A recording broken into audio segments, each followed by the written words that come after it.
Hello, ഇന്ന് ഞാൻ വന്നിരിക്കുന്നതേ ജർമ്മനിയിലെ നഴ്സുമാരുടെ സാലറിയെ പറ്റി പറയാൻ വേണ്ടിയിട്ടാണ്. അപ്പൊ എനിക്കറിയാവുന്ന കുറച്ച് കാര്യങ്ങളൊക്കെ നിങ്ങളുമായിട്ട് ഷെയർ ചെയ്യാമെന്ന് വിചാരിച്ചേ. ആദ്യത്തെ കാര്യം എന്ന് പറഞ്ഞു കഴിഞ്ഞാൽ സാറ്റർഡേ സൺഡേസ് ആണ്. ഇവിടെ സാറ്റർഡേ സൺഡേസ് ജോലി ചെയ്യുവാണെങ്കിൽ നമുക്ക് എക്സ്ട്രാ കാശ് കിട്ടുന്നതായിരിക്കും. അപ്പൊ നമ്മൾ വിചാരിക്കും എല്ലാ സാറ്റർഡേ സൺഡേസും നമുക്ക് ജോലി ചെയ്താലോ എന്ന്. പക്ഷെ അത് പറ്റില്ല കേട്ടോ.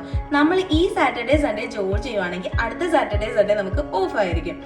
രണ്ടാമത്തെ കാര്യം എന്ന് പറഞ്ഞു കഴിഞ്ഞാൽ ഹോളിഡേയ്സ് ആണ് കേട്ടോ. ഇവിടെ ഹോളിഡേയ്സിൽ ജോലി ചെയ്യുവാണെങ്കിൽ നോർമലി നമുക്ക് ഒരു ദിവസം കിട്ടുന്ന സാലറിയുടെ ഡബിൾ ആയിരിക്കും നമുക്ക് അന്നത്തെ ദിവസം ജോലി ചെയ്താൽ കിട്ടുന്നത്. മൂന്നാമത്തെ കാര്യം എന്ന് പറഞ്ഞു കഴിഞ്ഞാൽ ഉണ്ടല്ലോ, ബ്രേക്ക് ആണ്. നമ്മൾ ജോലിയുടെ ഇടയിലുള്ള ബ്രേക്ക് എന്തെങ്കിലും കാരണങ്ങൾ കൊണ്ട് നമുക്ക് എടുക്കാൻ പറ്റാതെ വരുവാണെങ്കിൽ അതിന്റെ പൈസയും നോക്കി ഇവർ എക്സ്ട്രാ തരുന്നതായിരിക്കും. ഇപ്പൊ ഞാൻ നിങ്ങളോട് എല്ലാ എക്സ്ട്രാ സാലറിയുടെ കാര്യങ്ങൾ പറഞ്ഞ് കൊതിപ്പിച്ചില്ലേ. ഇനി അടുത്തത് ടാക്സിന്റെ കാര്യങ്ങളും ഒക്കെ ആയിട്ട് അടുത്തൊരു വീഡിയോയിൽ കാണുന്നതായിരിക്കും കേട്ടോ. അപ്പൊ ഓക്കെ, ബൈ.